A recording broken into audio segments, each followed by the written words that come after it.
Hello and welcome to today's webinar on evaluating success in systems change, a case study on the multi-year Shifting Systems Initiative. My name is Renee Karibi-White, and I head up the communications function at Rockefeller Philanthropy Advisors, which includes our Insights and Inquiry team. As part of that team, which focuses on the learnings we gain, gather, and share with the philanthropy sector, I'm very excited for today's discussion. But before we get started, I have a few housekeeping items for you. We expect this webinar to run about 75 to 85 minutes, depending on the questions that we receive. As an attendee, you're going to be muted during the webinar, but we encourage you to use the Q&A button at the bottom of your screen to ask questions. At the end of the discussion, I'll present those questions to our panelists, and you'll have an opportunity to engage with them in that way. After the webinar, we're going to have a couple of questions for you about what resonated most from this discussion. So please stay on and respond when you get that Zoom pop-up. Over the next day, we'll also share the recording with you, and we encourage you to share that recording with anyone in your networks that you think might be interested in hearing more about this. You may have also seen, and if you didn't get it already, you'll get the paper on which this discussion is based. We published it yesterday, and we hope that you'll get more information and have the chance to read that. Now on to today's topic. First, a bit of background on the initiative that is a source of the learnings. As many of you know, the Shifting Systems Initiative was launched in 2016 by Rockefeller Philanthropy Advisors in close partnership with Skoll Foundation, Ford Foundation, Porticus and DRK Foundations. And together they formed the initial steering group for the initiative. The purpose of the initiative was to encourage funders to place longer-term unrestricted and adaptive resources with grantee partners in order to help them scale their solutions and scale their impact on the world's most pressing problems.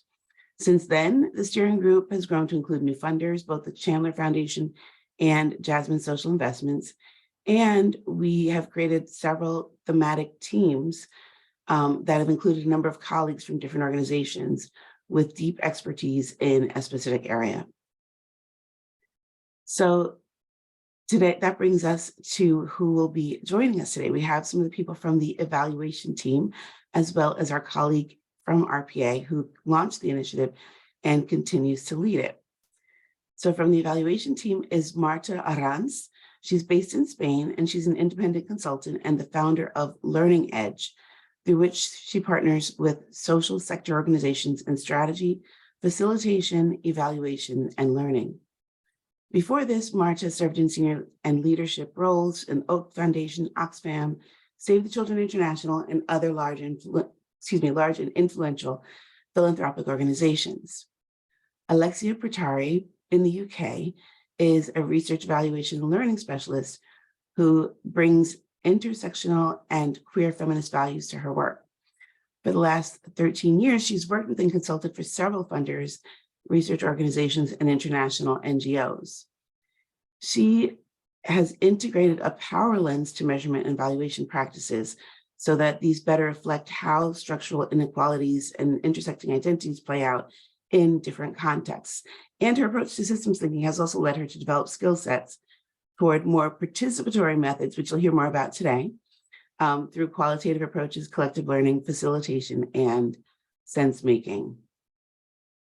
And then from Rockefeller Philanthropy Advisors, we have our very own Heather Grady, who is a vice president based in our San Francisco office in the United States. She leads the practice area on environment and climate change. And she co-founded and leads this initiative and does a very broad range of thought leadership and advisory work in philanthropy. So together, they're going to share with us about the methodology, findings, recommendations, and next steps for the Shifting Systems Initiative. So with that, we'll get started. Heather, can you please tell us a little bit more about the initiative and when and why you commissioned this evaluation process? Thank you, Renee, and welcome everyone. It's great to see you here today. I want to say a little more. Renee mentioned that it was begun in 2016, and the funders who we had on board We've had a process over these years of setting up some hypotheses and assumptions about how we can encourage funders to place longer-term, more responsive and adaptive resources with their grantee partners so they can really make a difference, scale their impact, scale their solutions, and create durable systemic change on a range of the world's most pressing challenges. We've done this over the years by research, by working, hosting convenings, sometimes residential workshops. We've worked with over 3,000 participants in virtual and in-person events. We've had events in more than 12 countries and produced publications and blogs and case studies along the way. So we have built up quite a lot of knowledge and learning. And so when we launched this initiative, the first focus was really how to support individual grantee partners to scale their work. But we really realized that it was equally important to use that moment to encourage philanthropy to support more transformational systems changing work. At that point, thinking back to 2016, 2017, there were very few advisors, consultants, or foundations with an understanding of what systems change was, or how to encourage systems change approaches in philanthropy. But many organizations who are actually doing it understood. So as I said, we did our own learning, research, analysis, promotion, and dissemination through these publication meetings and many one-to-one meetings. And we had the great good fortune to have funders like the Skoll Foundation and Ford Foundation walking with us on this journey all the way with flexible funding. But as with all work, we based our planning on our own perspectives. We needed an objective set of minds testing our assumptions and conclusions about how our initiative was going, and also about the state of play of systems change in the philanthropy sector overall. We've interacted with literally hundreds of funders and other partners every year, but it still only gives a slice of the full picture of the context. Fortunately, we had the budget to commission this evaluation in late 2022 using a targeted RFP process, and we allowed the team a full 6 to 7 months to do the work. The evaluation has revolved around 5 strands of inquiry and learning. The first was how and to what extent has the philanthropy sector taken up the concept of systems change? Second, how and to what extent has the Shifting Systems Initiative and work? And here I'll note that during this webinar, we'll be using SSI as the acronym for the initiative. How has this work contributed to changes in discourse and practices in philanthropy? Third, what were the key successes and challenges of the initiative and what can we learn from them? Fourth, what have we learned about what works to influence philanthropic behavior and how the sector learns? And fifth, what are the opportunities for the operational and governance model of our initiative to be improved? This evaluation has been crucial in helping us decide the future direction of our work in this area. And I want to say that we were receiving emergent findings from the team over the course of the last several weeks. And we've tested these emergent findings with a number of funder groups in 4 different countries in Europe during May and June. And here in Asia, where I am now in Singapore, we've hosted 4 different workshops in countries here. So we're already getting some really good feedback from what we've learned. Back to you, Renee. Thanks, Heather. So given the 5 strands of inquiry, Marta, can you give us a little bit more information about your methodology for the evaluation and the key principles you relied on in terms of developing that approach? Yes, thank you.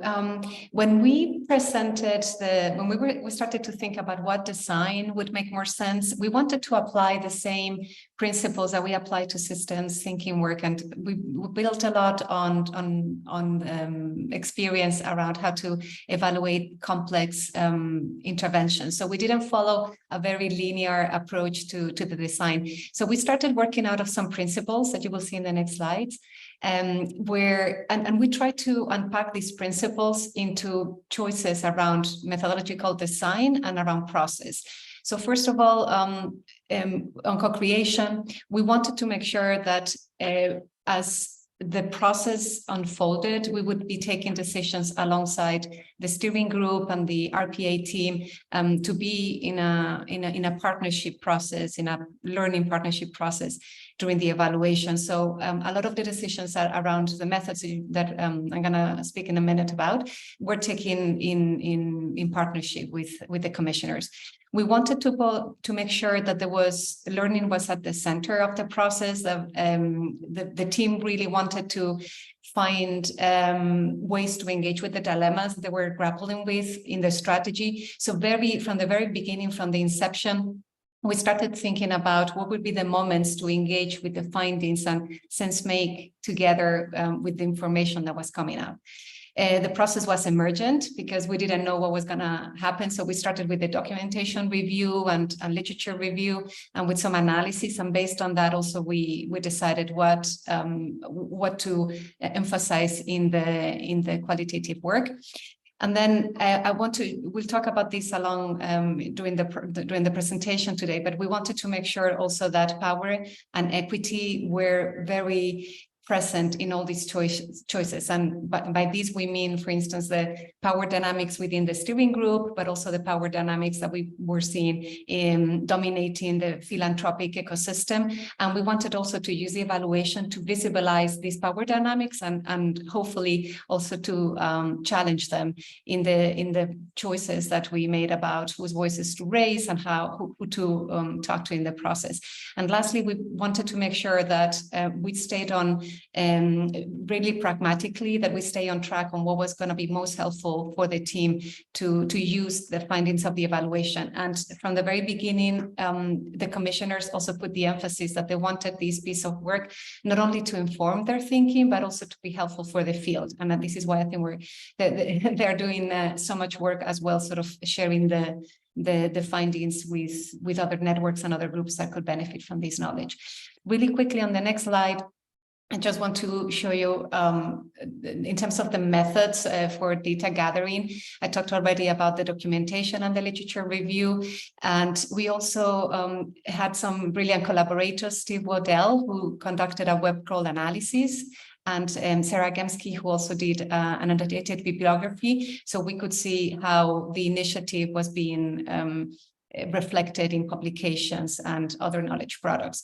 And then in terms of the qualitative work, we talked to 84 people in 37 semi-structured interviews, but also we conducted, particularly because we have found that most of the people that were identified as practitioners and thinkers in systems change work in philanthropy, they were in Europe or in the US. So we wanted to make sure that we brought also more diversity in the perspectives of participants. And this is why also we went back to participants to the country workshops that had participated as part of the SSI activities.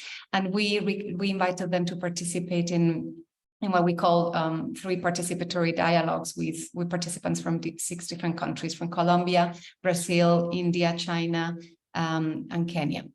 And then we also held a fascinating roundtable on transformative systems change, which I strongly recommend to read the synthesis of that roundtable, that it's annexed to the report. Also, we work really, almost like in a developmental evaluation sort of way. We were embedded in the initiative in the course of these 6-7 months. In that sense, sort of, we held very monthly, more or less monthly sense-making sessions with the team, but we also participated in regular steering group meetings and in some of the meetings that each of the project teams were holding, just so we could observe real life how the team was operating and thinking, and so we could understand more in depth how the initiative was run. So all of these materials as well are documented in the report, and I strongly invite you to have a look at how we translated these principles into the methods. Over to you. Before we move on, can you just say what a web crawl analysis is? It might be a term that some of our listeners are not familiar with. Of course. Maybe, Alexia, would you like to Sure. Hi, everyone.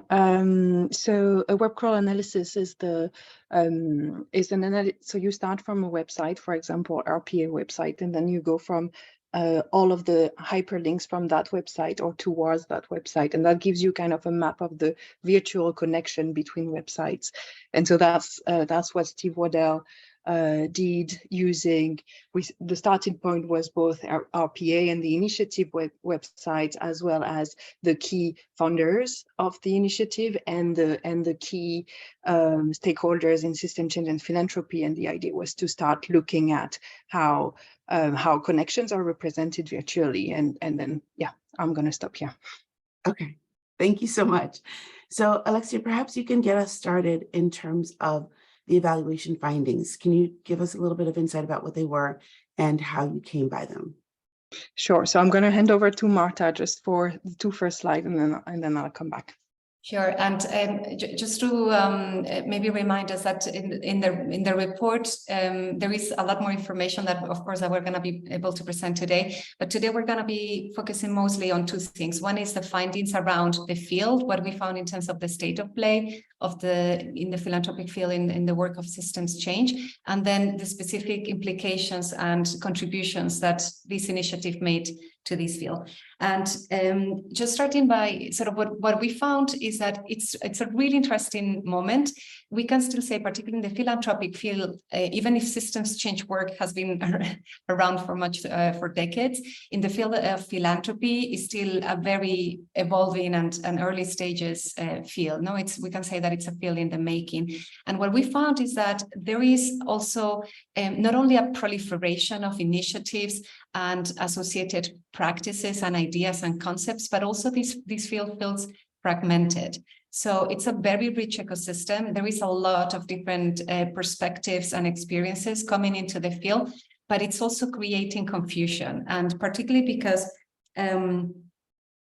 some of these initiatives are also related to other concepts, like, for instance, trust-based philanthropy or transformation. And people, we found that there is confusion and conflation of what these different concepts mean and the relationship between them. And while this provides a really interesting opportunity to see the richness of the conversations and the different perspectives, it's also limiting the field to translate all these concepts and these ideas into concrete changes in behavior. This is what we have observed. And we are hearing that is even, we start to sense some pushback on this narrative, this language around systems change.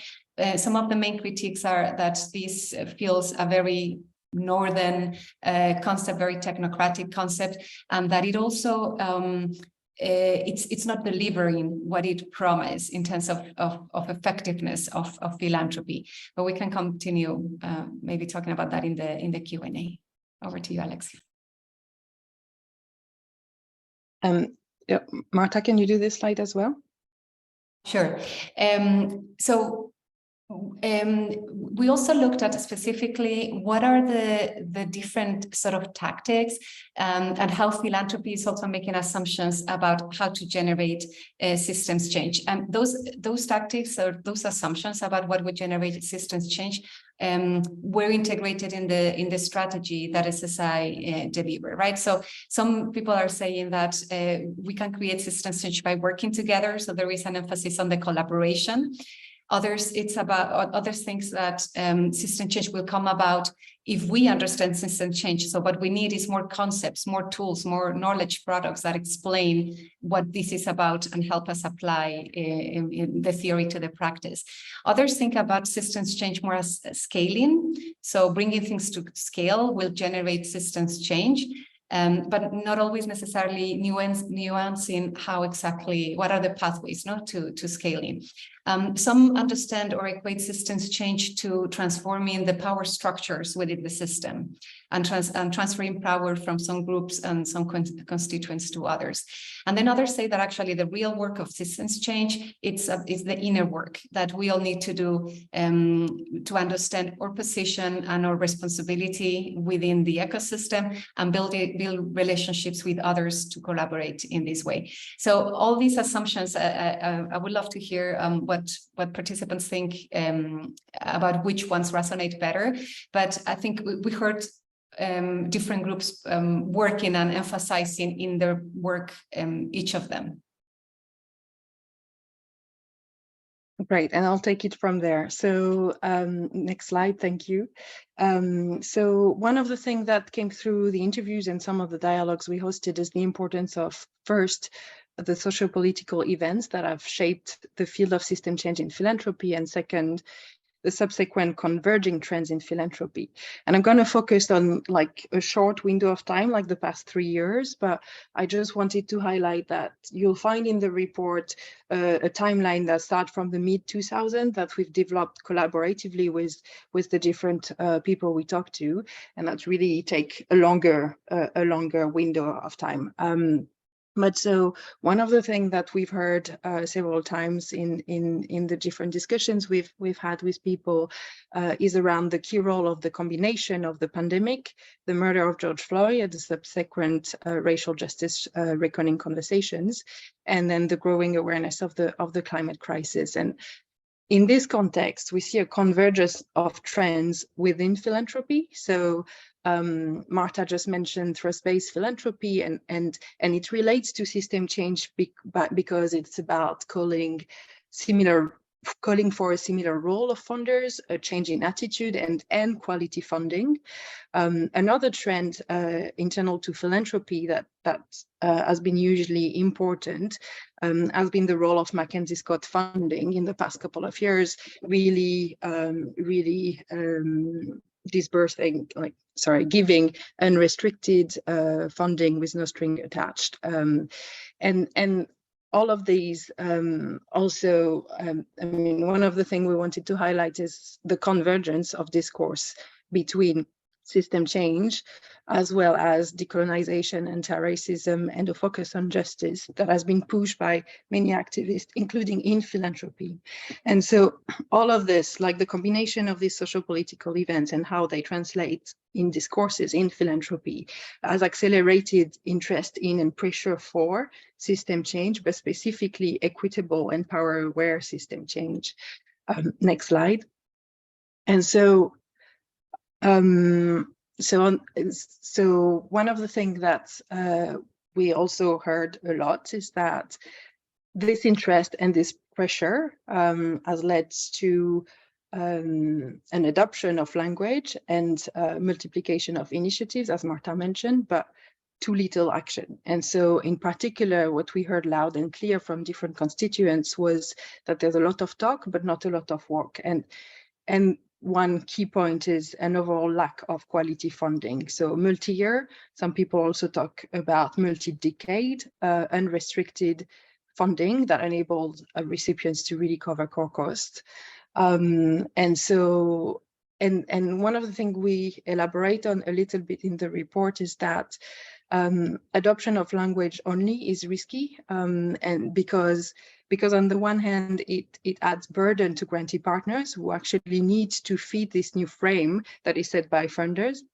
And on the other end, people at the forefront of more transformative system change are struggling to raise funds for their work. And so this is all tied into a broader conversation around risk in philanthropy and how to redefine risk in philanthropy. I'll put in the chat later on like a paper related to that we quote in the report, and that's particularly interesting. So next slide. Yes, so one of the things that we heard in this evaluation process is around some resistance and critique that's emerging, and Marta mentioned it already. So one of the things that, I think, Marta, you already mentioned that, so I'm going to be very brief, but system change rhetoric can be considered, can play into neocolonial tendencies, with global north funders being in position of knowing best.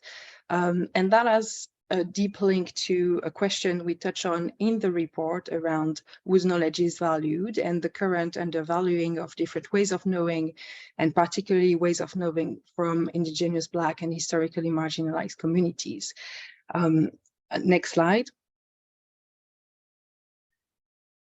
And that leads to some pushback towards system change. And again, like this pushback is really, so in particular, pushback coming from those who see system change work as apolitical and a depersonalized field. And that's like two conception of system change, or in opposition here. One would be system change being really about mastering certain tools and certain skills and solving problem, versus system change as a way of being in relationship to the other actors in the systems, and which in the end requires deep cultural shifts. I'm going to go to the next slide. And so more broadly, so for the field to direct more resources towards systemic work, the way we look at this evolution of the field is really to highlight these 5 couple of points on the slide. So first, system change work need to focus on the deeper levels of change. So using the iceberg on the slide is really about working on the bottom of the iceberg. So it's not only a focus on training frameworks and tools, but a deep mindset and paradigm shift. The second point is really around engaging with transformation. So system change could be, so we argue in the paper, and based on what we've heard, that system change is about transformation and not about incremental change, and that this incremental change can actually increase the resilience of the existing system. So we highlight that it's really important to engage with transformation. The third point here is around countering resistance from command and control frame. And the last point is around exploring the role of philanthropy in deconstructing historic structures of exclusion and oppression. And here, I'm going to highlight just 2 additional points around what it means for the field and for an initiative like SSI. And the first one is really there's an opportunity for many voices to push in the same direction. So looking at the fragmentation that Marta mentioned differently, and really think about, well, how could all these many voices push in some similar direction? And we argue that it's about foregrounding power and equity consideration in system change work through these first 2 points on the slide around deeper levels of change as well as transformation. And the second point around what it means for the field is really around partnering and collaborating. I'm going to hand over to Marta for the next slide. Thank you, Alexia.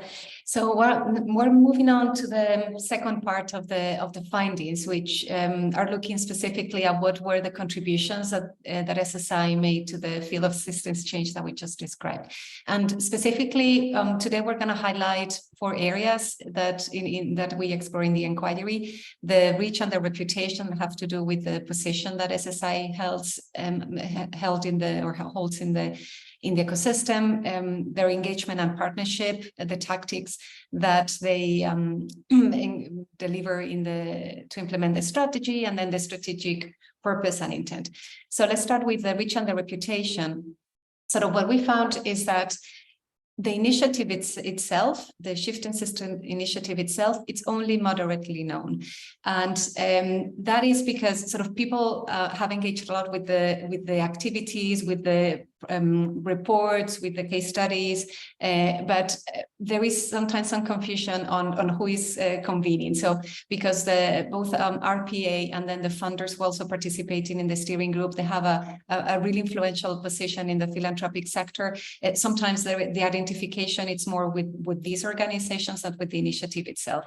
But it's still, the initiative has benefited from this convening power, thanks to the reputation and the credibility and the very established and broad networks that the RPA team and then the member funders have been able to leverage. This said, the initiative has been identified as an initiator. Sort of they were the first ones in philanthropy starting to talk about this. There was a very well-known report, or often cited, the 2017 report, that was a result of a first convening, and that has been still is one of the documents that is more broadly used. So it's still the content that the initiative has produced has been very well regarded. Specifically, the latest Power and Equity series, they were planned around 2020 as well, and we have found evidence that this work also contributed to establish this framing around equity and power in the systems work field. And again, like coming back to this report from 2017, it also helped to open the door to other conversations in philanthropy about systems change work, and providing already some concepts and some language to ideas that maybe didn't have that before. So we can say that even if the initiative itself externally has not been as well known as the work it is has contributed to field building and to consolidate some of these concepts. In terms of the engagement, again, sort of the team and the initiative has been extremely proactive in reaching out to all sorts of audiences and actors engaging in the field. And this has also been integrated in part of the work that they have been doing on the other areas of work of RPA. But what we found is that particularly the partnership strategies, they have not entirely borne the result that they were expecting. And there are some reasons for these, but some of the reasons include that the initiative has chosen so far sort of breadth over depth. So they have been very successful on the convenings, on the first engagements, but there hasn't been that much sort of continued engagement or followed up in the work. This said, for instance, when we contacted the participants to the country workshops, some of them had attended that event 2 or 3 years ago, and still they were really eager to participate in the participatory workshops that we organized because they had a good experience and because of their engagement with RPA and with the funders. Over to you, Alexia. Thank you. So we're going to look a bit more at the tactics now. One of the things we highlight in the report is that among SSI, there were different assumptions around how change happens, and that led to a broad range of tactics with some mixed results. So what we use are the 6 in the report and in this evaluation are this kind of 6 points that are on the slide that present core hypotheses around how change happens. So I'm going to through them very quickly and then pick a few to just deep dive a bit more. So the 6 hypotheses are first, so the first one is around knowledge generation, and that's the report production or blog post production as well as dissemination. The second one around experiential learning would be to really organized convening, virtual or face-to-face, to put knowledge in practice and encourage some of these personal realizations, some of these aha moments. The third one around peer-to-peer influencing, so really leveraging values, experiences, and perspective of some peers to influence other peers. That's pretty self-explanatory. The last one around network building and convening for collaborations, that's really leveraging the power of connecting different parts of an ecosystem together. The 5th one around engaging the whole system, so that's convening representatives of main stakeholders in a system and providing a space for dialogue and collaboration. And the 6th one around learning and innovation community, so convening and curating an active community of learners and innovators that support each other in their respective journeys. And so in the report, we use this kind of 6 hypotheses to both look backward, what are the results of these tactics implemented by SSI, and forward, what can we learn on what would make such tactics effective in philanthropy. And here I'm just flagging that there's table 2 in the report really does this kind of forward-looking analysis around all of these tactics and could be helpful beyond the initiative itself. And so I'm going to focus on a few points here. So first example, SSI created spaces for both experiential learning and peer-to-peer influencing. And one of the workshop that was organized in 2019 around assessing system change really created the conditions for that experiential learning as well as this peer-to-peer influencing. On the learning consideration side, what we highlight is that one-off experiential learning opportunities really spark curiosity and interest, but to sustain deeper levels of change, then repeated such opportunities would help. And also the fact that, yes, peer-to-peer influencing is keeps coming up in philanthropy as being critical, because funders care about what other funders do and think. But there's a risk associated to that, which we wanted to highlight, which is really around first encouraging groupthink and reinforcing on existing mental models, as well as working out a poor diagnosis of how the system is really operating on how change happens. So we're going to come back to that later. The second example I wanted to highlight is around, so as this hypothesis 4 on the slide, and SSI really contributed to network building and convening for collaboration. And one of the example was another workshop organized in 2019 in Kenya around the health sector in Kenya. And that was the connection that this workshop brought was highlighted by different stakeholders as being really important. And one of the learning considerations we wanted to highlight here is the importance of engaging not only in this one-off workshop, but also go further in a medium-term process. I'm going to stop here and go to the next slide.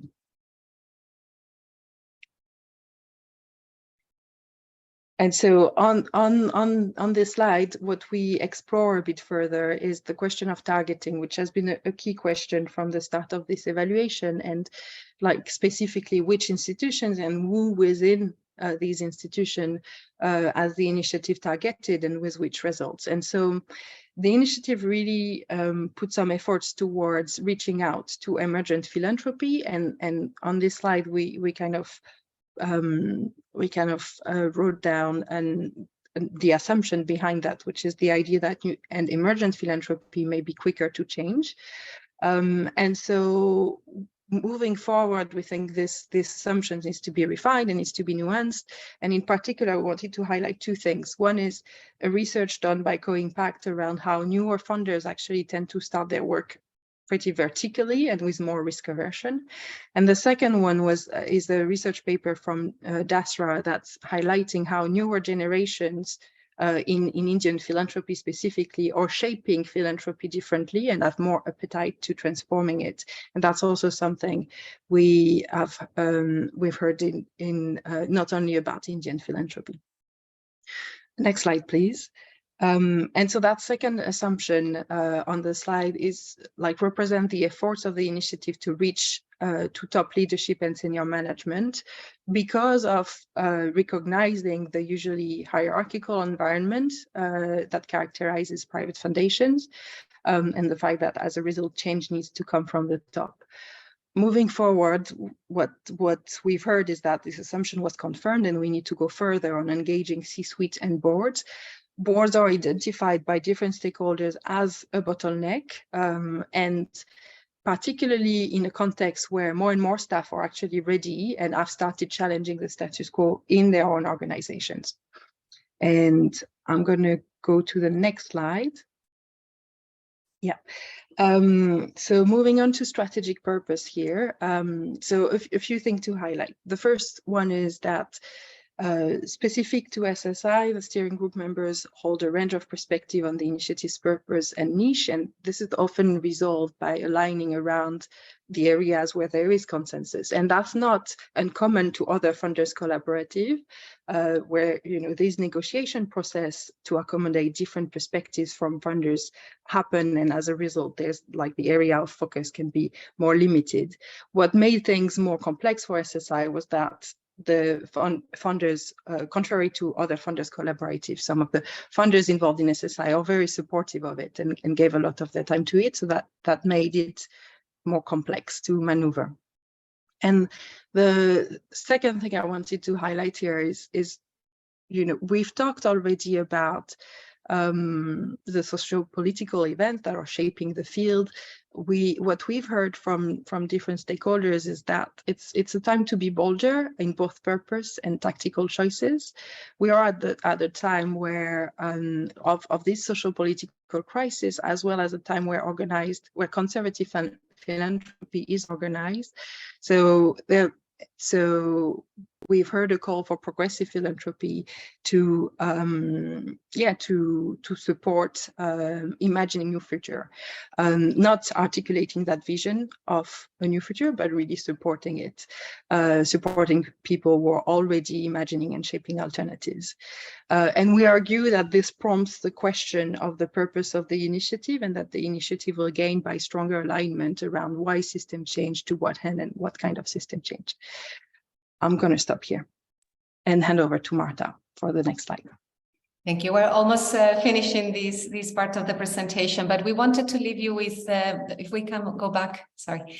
We wanted to leave you with two pieces of really important learning from us that we think could also be helping others that are working to influence changes in organizational behavior. And so at the core of this evaluation, it's a question about how they're learning, how people learn, and how that learning translates into changes in behaviors and choices. So we were exploring this question. Now, what would it take to move the sector towards more transformative systems change, not only doing system change as a technocratic approach to social change, but to really to drive more transformative work, and specifically looking at what it would take to philanthropy to do this. So we have two propositions. The first one is that based on what we've learned from transformational learning theory, is that humans, we don't learn only by reading concepts and engaging with theory. There needs to be a strong connection, not only emotionally, but almost people talk about being faced with the orientating dilemma, but it's basically being faced with an experience or with ideas or with experiences that can challenge our current mental models, and almost allows us to let go of these mental models and these beliefs around something, to be able to engage and open up space to think, to consider alternative options and alternative perspectives to what our preconceived ideas were. So that's the first proposition, and we're thinking about then what would it take to bring people on a journey where this is possible. And the second one, and particularly we've learned that foundation staff, philanthropic actors, we really like and really enjoy learning from each other. And what there is value in having peer learning spaces in many ways, we want to be cautious of what it creates in terms of the echo chamber that generates, and particularly when it comes to understand and engage with these variety of perspectives around systems change work. We believe that it's really important to bring in actually those very different perspectives that might include different concepts, different language. Maybe other people are not actually talking about systems change, although in essence, they're talking about very similar practices. So we also invite the initiative to consider what would it take then to bring in those different perspectives into the conversation. And I think over to Renee now. Thank you, Alexia and Marta, for going over the findings. So given that this was very much a learning-led evaluation, Heather, I know you and the team were involved throughout. Can you talk a little bit about which findings you found to be the most surprising and what you're doing to processing the results? Thanks, Renee. Yeah, I want to say that my colleagues at RPA and I and our steering group, we agree very much with the findings. A few of them surprised us, or at least gave us pause, and I'll just mention one that was just stressed, where when we're working in a group and where there's consensus, which is where we tended to go, that tends to be less transformational and less bold. So we really had to think about that one. I'm just going to mention a few points, and I would really recommend everyone read the full report because it's so rich, but a few points to note.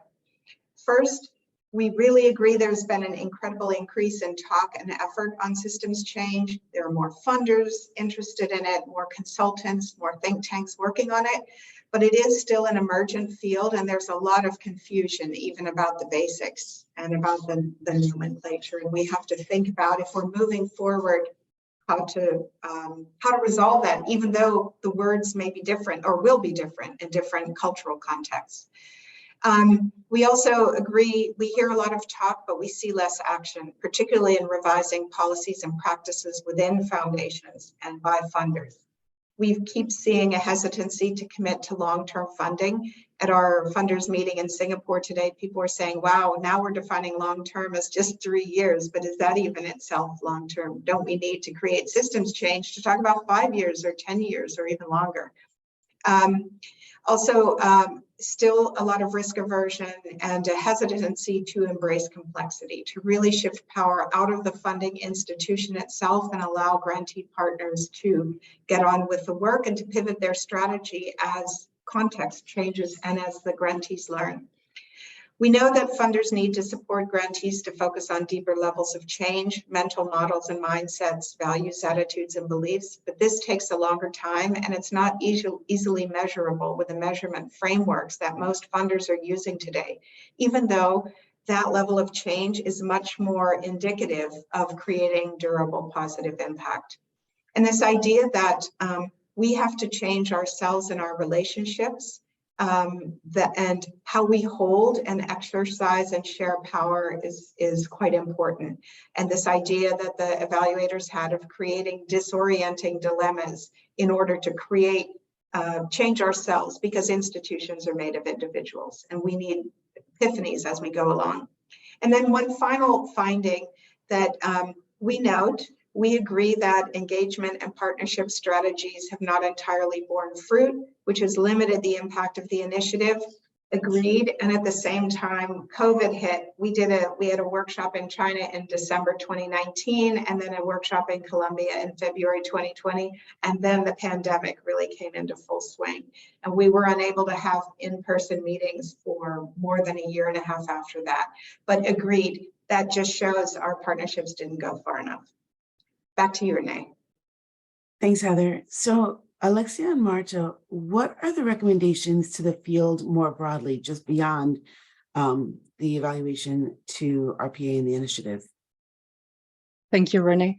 So we're going to focus on the next slide on some of the recommendations that we made to SSI, but really speak to the field. So if you want, like the recommendation in the report will be more tailored to SSI itself.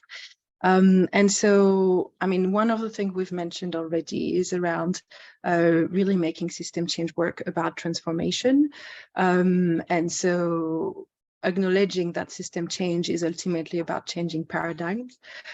The second recommendation on this slide is around prioritizing working on the deeper levers of change, so mental models, norms, and power relationship, and that's what Heather just mentioned as well.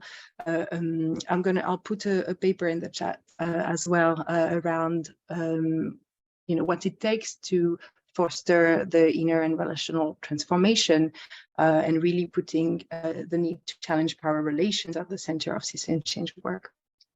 The one I'm going to spend a bit more time on is the third one on this slide around challenging whose experiences and knowledge are valued in philanthropy. So we've mentioned several times already that while peer-to-peer influencing is really valued in philanthropy, there's a need to avoid that groupthink tendencies that exist in philanthropy. And so one of the things we mentioned as well is that knowledge from Indigenous, Black, and people of color in the US as well as in the Global South is barely represented in primarily US-based philanthropic spaces. And so what we wanted to highlight here is to really acknowledge further the expertise of change makers, of activists, of community members, of civil society organizations that are at the forefront of transformational system change work. And for an initiative like SSI, there are different avenues to do so. One is around the content promotion on communication platform, as well as the speakers invited at events, material being promoted in workshops. So that's one area. The second area is really around breaking these philanthropic tendencies for closed peer spaces. Really, we wanted to flag the importance of bringing in perspectives from change makers and creating the conditions for them to influence and shape the space on their own terms. I'm going to go to the next slide.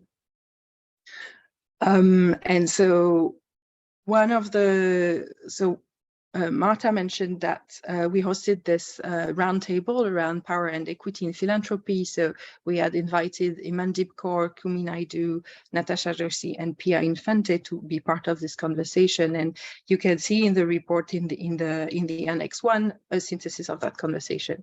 These are 3 recommendations that came directly from that conversation. And so the first one is around embracing plurality and working in collaboration with others in the field towards transformation. So it's not so much about identifying the best or the next frameworks and making sure grantees adopt it. It's actually about because that's, sorry for the rain. This actually creates additional burden on grantee partners. It's about philanthropy embracing that plurality and building collaborations with others who work at bringing about transformation. So some will use the frame of trust-based philanthropy and others will use the frame of system change, for example. So the second point here is around contributing to organizing funders towards being more radical, and there really is a space for different initiative and people to do so. And the last one is around beware of the colonial mindset and extractive practices. So increased participation and opening up of spaces that were previously closed can be done in an instrumental and extractive way and reproduce colonial and racist dynamics. So this includes not recognizing agency of people who are at the front line of changing systems. So we elaborate based on this roundtable. We elaborate on this in the report, but just to highlight a few things. First, sustainable funding will be required and long-term partnerships so that change makers can actually participate in these spaces in a way that's not extractive. And then it will also require for funders to come to these spaces with a different attitude and a more humble attitude and come ready to listen. And I'm going to hand over to Marta. Thank you. On the partnerships specifically, let's move on to the next one. Thank you. On the partnerships, we looked at what would it take for SSI to then improve the way they were engaging with partnerships, as mentioned in the findings section, and we found that depending on the scenario or the next priorities in the next stage, they would also make different choices on the partnerships. But regardless of the choice that they make, we thought it was important to think about two aspects of it. The first one is to maybe formalize these partnerships a bit more, so everybody understands that it's not just a one-off collaboration, but understand more what it means to be in a partnership or an initiative like that, and to sustain that work a bit more. And then an invitation in general to other actors working in the field, even if, for all the reasons we've explained, the different initiatives, different actors come with different frames, different concepts. This idea of collaborating much more around sort of a similar set of changes that will enable the philanthropic sector to be sustaining systems change more in a more organized way, or in a more sustainable way.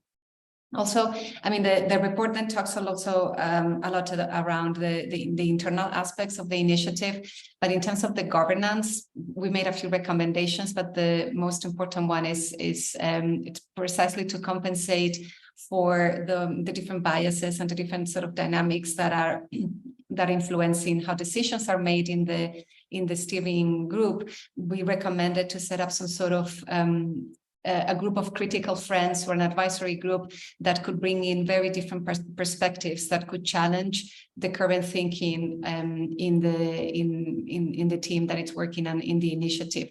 And particularly because we felt in the conversations that both the funders and RPA, they're really committing to stretch their practice, to bring in sort of more this equity lens, to start to challenge their own assumptions about what the work needs to be.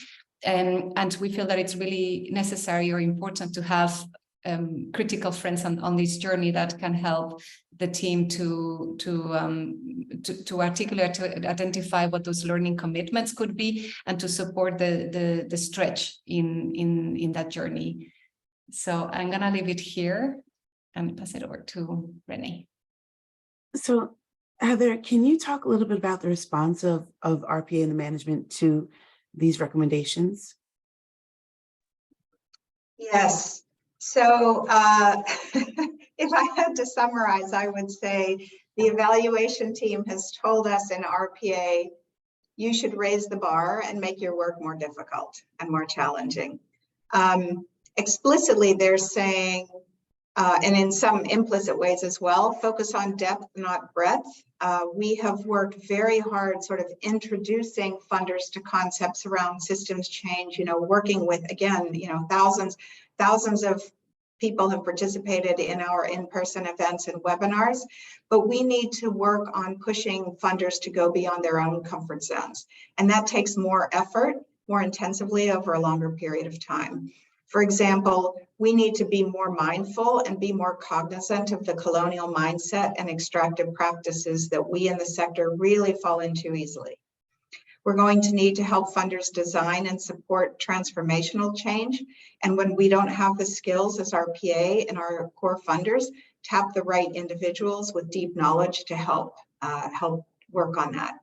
We need to work harder to change mental models and mindsets within the sector, within institutions, not just through what grantee partners do with their grants, and shift power within philanthropy institutions, not just with grantees. And that means working really also at the most senior level of foundations, so board members and C-suites who don't gather as easily as we know as program officers and program directors do. We see the recommendations have implications for both our strategy and our tactics. So, for example, we are now considering bringing together cohorts of funders either by theme or by geography to work in more depth. We and others, I think, need to shift the focus on whose experiences and knowledge are valued. So this changes who we invite to events. We've always said that funders are influenced by their peers, but if this has meant everyone is fairly comfortable with the status quo, we have to revise who we're spending time listening to. Another point, they recommended that we think more about systems change concepts that are localized. And that means RPA and all advisors and consultants having a higher bar for our own learning and stronger local partnerships that's more context specific. I'll just tell an anecdote.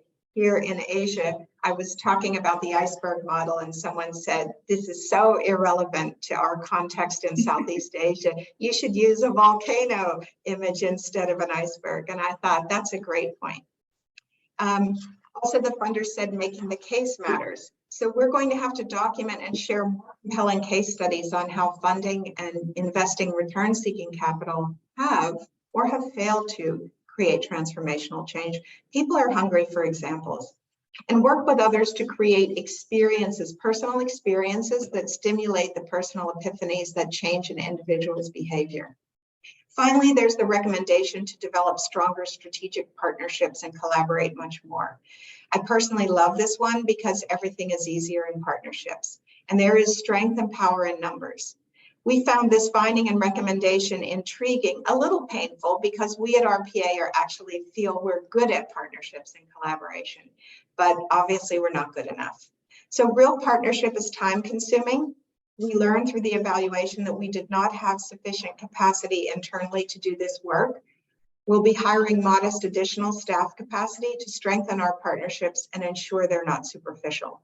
And we'll look for partners by alignment with the principles of the evaluation findings and by geography. So whomever's listening, if you're interested, please register with us your interest. Related to this, our steering group has been amazing, and at the same time, we need diversity in the type of individuals and experience that guides this initiative. So we'll be looking for that as well. And I just want to thank again the evaluation team for a set of recommendations and findings that will surely help us and I think the sector overall to do better. Back to you, Renee. Thank you. Thank you so much, Heather. I love those findings, and I think it's a really good segue right now to move into the questions. We got a lot of really interesting and insightful questions, and I'm going to ask the attendees to have patience because these are questions that the panelists have not prepared for necessarily. So I'm going to throw them out there as I get them, and then whoever can pick up on it, please do. First, I'm going to start with a couple of questions around the systems change concept generally. Then I'll move on to some of the ones that relate to the North-South dynamic, and then we'll go through some of the other ones. So one person said they're wondering about the pushback to the notion of systems change in terms of power dynamics, funders knowing best and not delivering on promises, et cetera. And they're posing the related point that some people think the ambitions to transform systems may be overblown, and that we don't know enough about how this happens to actually do it effectively. Research on how systems change happens is elusive, according to this questioner, and compared to more localized interventions as promoted by effective philanthropy, for example. How has this lack of research and knowledge shown up in the evaluation as a limitation, if at all? So maybe Marta or Alexia, you can pick up on this one. Okay, maybe I'll starting with easy questions this morning. Maybe I'll give it a try, and Alexa, I'm sure she will complement. I mean, it's interesting because I mean, in the research we did was not so much about what approaches are more effective for systems change work. So that was not necessarily the focus of the analysis. What we looked at is how the sector is engaging with these ideas. But and also connecting with ultimately this initiative, it's about not necessarily supporting one pathway to systemic change versus the other. It's more about making sure that change makers, implementers, people who are working at the forefront of these issues have the ability to work to implement whatever strategies they're thinking about, because they have funding that it's flexible, that it's adaptive, that it's multi-year, and because the relationship that they have with their funders, it's based on trust, and they have the flexibility to do all that. This said, it's interesting because we did talk to some organizations that are grantees and one of the I remember one specific interview, somebody said, well, actually right now everything has to be about systems change. So if the work that you do, it's not that transformative, but it's really necessary to enable other people to be working on other areas of the system and to drive maybe more transformation and to change the system school. I mean, there are certain things that need to be still maintained that are important, but nobody sort of now, if the lingo in the funding community is about funding only systems change, it does only become a language, a lingo, and almost like everybody needs to write this up in the proposals. And I thought that was a really interesting insight in understanding, like, is going to be the panacea? Is this going to change, bring all the solutions, or do we need to think a bit more with more nuance about what the field is needing and how to support that? Alexa. Yeah, maybe just to add a couple of points around, I think I heard a point specifically around evidence and the need for evidence. And so I think what we've heard is both that philanthropy is overloaded with reports in particular, and as Heather mentioned, on the other end, there is appetite for more examples. So yeah, both the things are true. And then I think on the system change concepts and North-South dynamics, I think one of the things we elaborate on in the report a little bit is how it's, and I think Heather, you mentioned it already, but it's how, it's their system change practices are happening in various geographies, and it's more about finding the local language, sorry, not the finding the common language is the word I was looking for, as well as really listen to practices that are already happening. Thanks. I have a Renee, quick can I follow-up. come in? Yeah. I want to come in on this question as well. I would argue that we know what systems change looks like. I think that we have seen examples of systems change in societies over the last 100 years. I mean, things like the anti-slavery movement, much more recently, the marriage equality movement in the US, the disability rights movement, issues like providing minimum wages and social provisions. A lot of the systems change we've seen is tied to human rights and human rights language. And I think why that's so linked is because there's an aspect of legislation and public policies, and there's an aspect of movement building, which has to do, again, with that deepest level of change of values, attitudes, and beliefs. Do we value these people who are discriminated against as equal to others? So equal rights movements around gender. I think what we're saying today is sometimes these movements have been led by elites and don't involve everyone, or they addressed policies, but there's been retrenchment because we didn't work enough on values, attitudes, and beliefs, and we didn't sustain. Struggles happen to create systemic change, but if you take your attention away, there can be retrenchment. So I think there's a lot of exciting work to be done. Also on the role of philanthropy, and this comes back to the question about governments.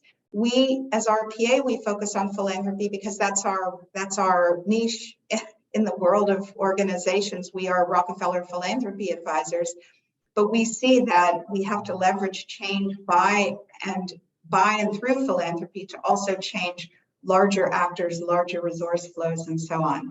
But I think we know a lot about systems change, but it is an evolving field, and we have to stay away from the superficial level and keep challenging ourselves to go deeper. So that's actually brings us to a good follow-up. Do you think there's a tension between what appears to be an increase in global philanthropic institutions becoming more strategic, sometimes bringing in evaluation methods which aren't conducive to accounting for complexity and power imbalance, with what we're trying to achieve in systems change philanthropy?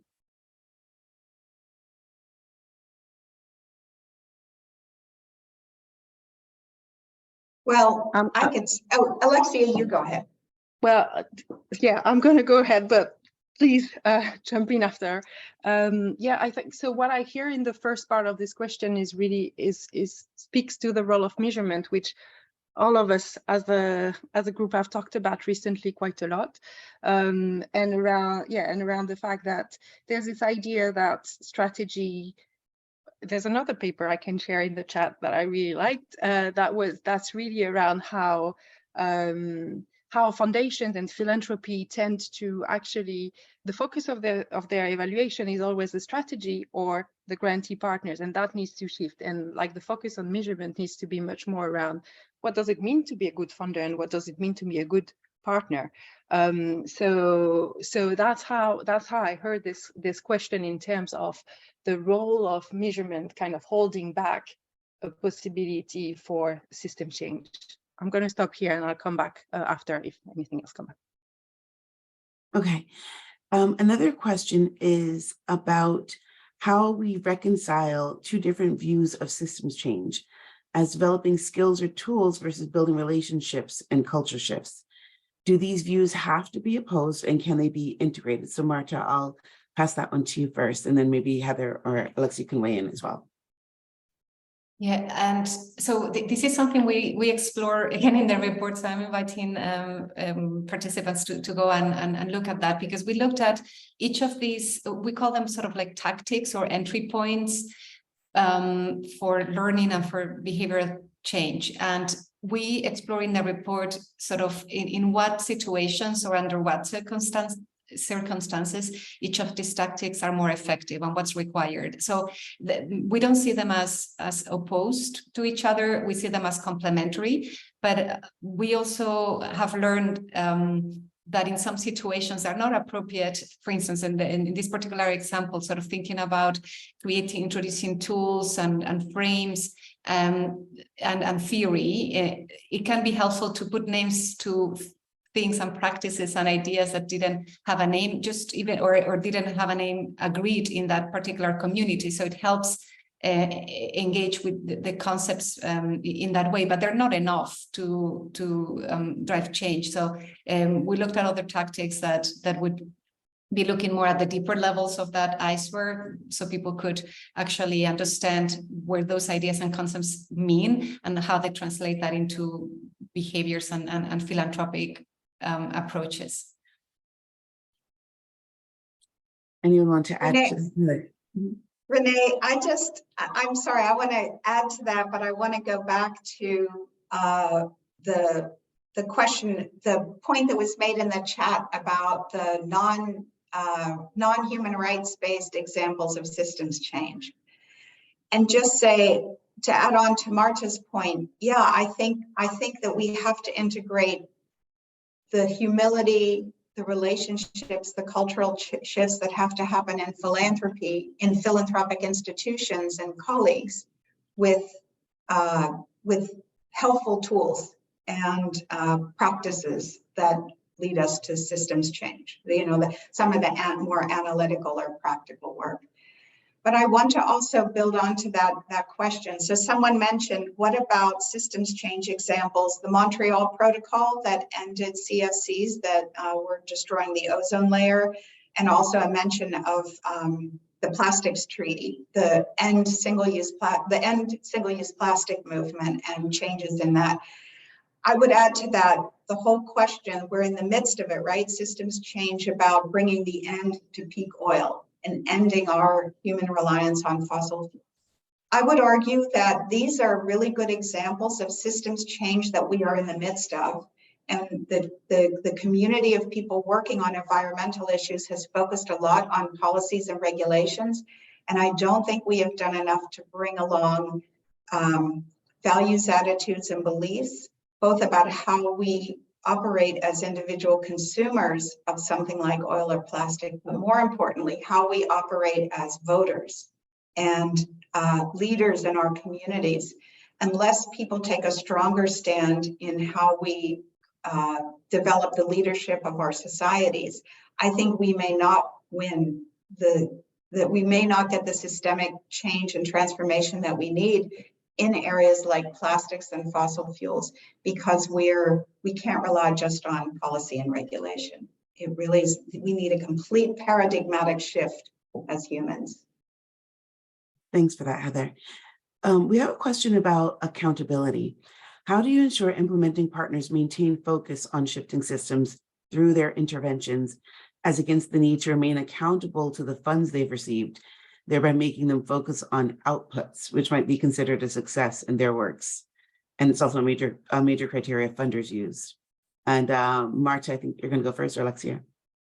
I'm going to go first. So I think there's something here that we need to challenge in terms of the logic that I think related to some of the points we were making earlier around accountability being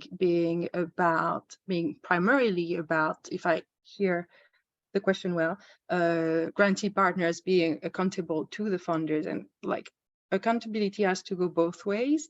And having worked in MEL for a long time, I think MEL has tended to really reinforce this idea of accountability. That's one way, which is grantee being accountable to the funders. So again, like one of the paper that I have found very inspiring in this process, and that I put in the chat, is really about saying it's the example of a foundation that's working towards a MEL framework that's really centering what it means to be a good partner, so for their grantee partners. So yeah, I'm going to leave it there. Marta, is there anything else you want to add? Yeah, and absolutely. I think, I mean, there is this tension as well. And as evaluators, I think we have engaged with that tension for a long time of how to use metrics and measurement, either as a tool to serve the work, to serve the field, to serve strategy and effectiveness, versus serving or exacerbating the power dynamics and the control of funders over the grantees. Now, I think we all agree that we want to shift that paradigm. But and I think the not only thinking about sort of metrics and measurement, but like the broader framework accountability. Particularly when it comes to systems change, I think we have already learned that no single actor can control the results of the work. So thinking about what we're making grantees be accountable for, it's really important. And one thing is maybe the financial, for transparency and for legal purposes, that there is some minimal sort of financial accountabilities that need to be held. But in terms of the programmatic accountability, I think it's a really interesting conversation to be had. But as Alexia was saying, to rethink about really partnership and also mutual accountability. I think in this paper, we also talked about what funders should start thinking in terms of what they're accountable for as partners to their grantees as well. And I'll add just one last thing around this idea of risk, and I'll refer to Annex 1 in the report, which is really the synthesis of this conversation around power and equity that we hosted, and really thinking about what's the risk there. And in the end, with heavy log frames, for example, the risk is burdening grantee partners, and as a result, grantee partners not being able to do the transformational work that they are already doing. So, and this is the risk, and rather than the risk often thought of as the risk for the foundation itself. So, yeah, just wanted to highlight this. Thank you. I'm going to go now from the grantees to the funders themselves. There are a couple of questions around funder behavior in terms of how they might engage in behavior that is less transformational because they want to see evidence of the changes that their interventions have made. And related to that is what concrete actions can they take to go from talking the talk to walking the walk? So Heather, I'll start with you for those. So I think in advance of, or perhaps in the absence of, senior leadership in foundations having an epiphany to really transform how they act, I think we can do some medium-term steps to change things. One thing is funders are often driven by the need to there's a risk aversion to doing something that could be advocacy, that could potentially be lobbying or somehow be political. And I think that a lot of funders have said, a lot of staff who work within foundations have said, this has made us shy so much away from supporting advocacy work because we move far from it because our legal counsel is so worried or our board members are so worried. So one thing I think is having honest discussions, maybe with some grantee partners who are doing advocacy work that has really made an enormous difference in people's lives, and saying, let's unpack this and see that it's not actually that risky. No one is being taken to court for supporting this kind of work, and we can see the potential of doing that. I think another example is often funders will say, we need to see detailed KPIs and outputs because that is how we know that grantees are actually making a difference. In the meeting we had today, we talked about sending some board members out or senior leaders out to actually do the due diligence on grantees and see what it really takes.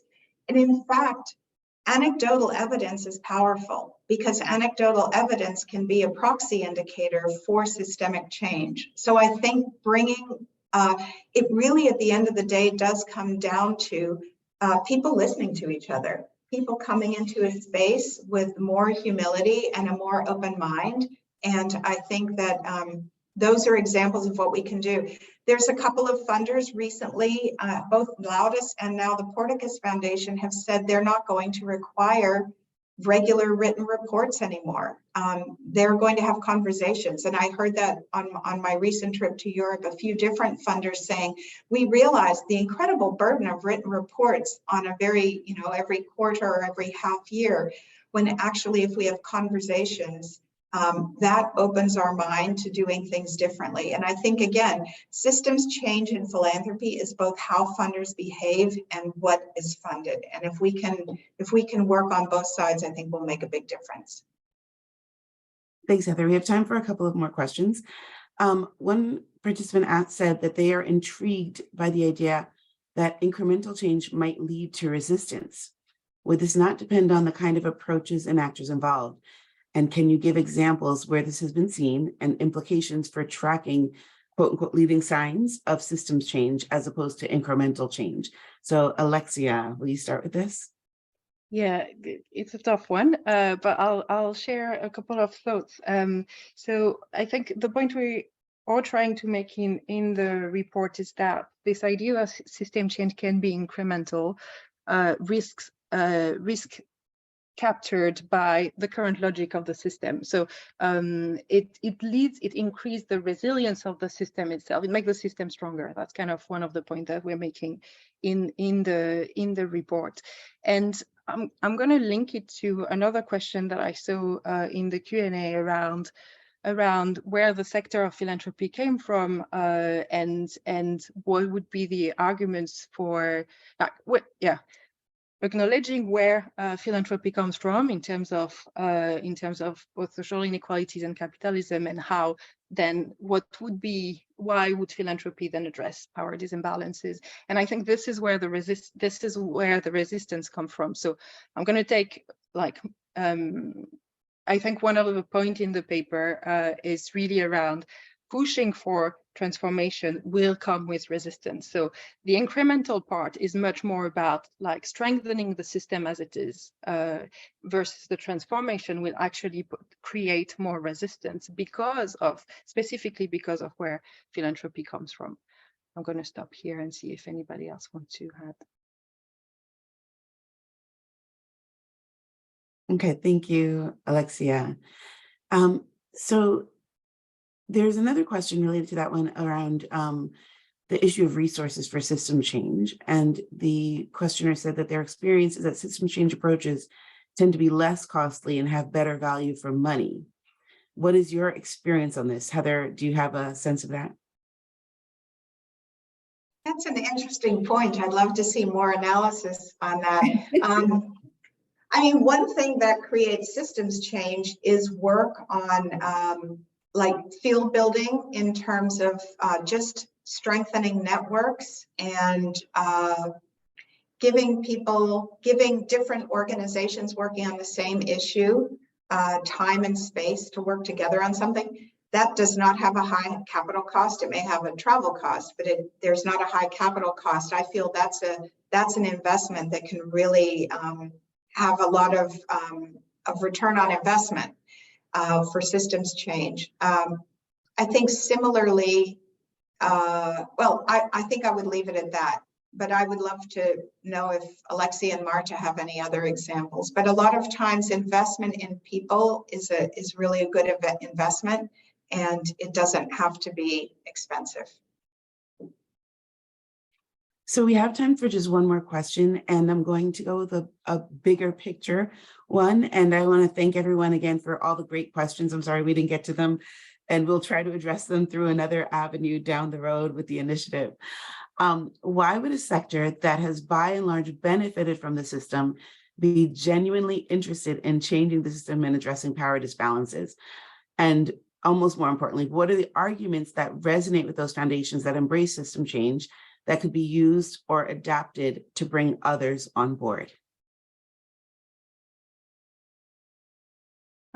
I can add a few thoughts on this. Maybe just around the second part. The first part of the question for me is really around like there will be a resistance and transformation will be difficult. But the second part is I think what we've heard in different conversations we've had is really around inspiring. There's an opening possibilities for imagination as well as alternatives, and there are a lot of people that are doing this transformative work already, and so there is an opportunity by opening some of these closed spaces in philanthropy to inspire funders to really start thinking about these alternatives. I'm going to stop here, and I think Marta or Heather maybe. I mean, it's probably like a super interesting conversation, but a couple of thoughts that sort of it's a really interesting moment as well into what's happening with philanthropy, with new philanthropic actors coming in with very different mental models and different expectations of philanthropic giving that maybe the traditional philanthropy. And we're looking sort of as part of this evaluation, we also saw some of those examples in different geographies, not only in the US and Europe, with different sort of new philanthropies coming in and sort of being interested in more the sort of Mackenzie Scott type of approach where there is a strong due diligence, but then it's also about not only funding work, but also trying to fund or trying to redistribute the resources in a more empowering way. So then sort of more those working in the forefront of the social change work can also benefit from that long-term the resources really. And I think it's now, I mean, there is also the initiative also look at impact investment as a new area, as a new way of partnership. We know that particularly when it comes to the SDGs, achieving the SDGs will not be only a question of philanthropy. So thinking about sort of the different partnerships that philanthropy needs to be establishing with other actors. In the chat, some participants were talking about government. So sort of rethinking a little bit the role of philanthropy. I think it's something that we're at the early stages of these conversations. Okay, at this point, we are at time, and I would love to thank so much the evaluation team for all the work that you did to get to gather and bring us these findings, both you, Alexia, and you, Marta, and the rest of the team, and for taking the time today to speak with us and our attendees and participants. And Heather, thank you again for joining and for sharing out the resources. And to all the people in the webinar, we have some really great questions, and they're not only questions, but they're food for thought that we're going to take with us further into the initiative. So please stay involved, stay engaged with the initiative, and we will be sending out the link to the paper later on today, and we hope that you continue to follow us. Thanks again, everyone. Thanks, everyone.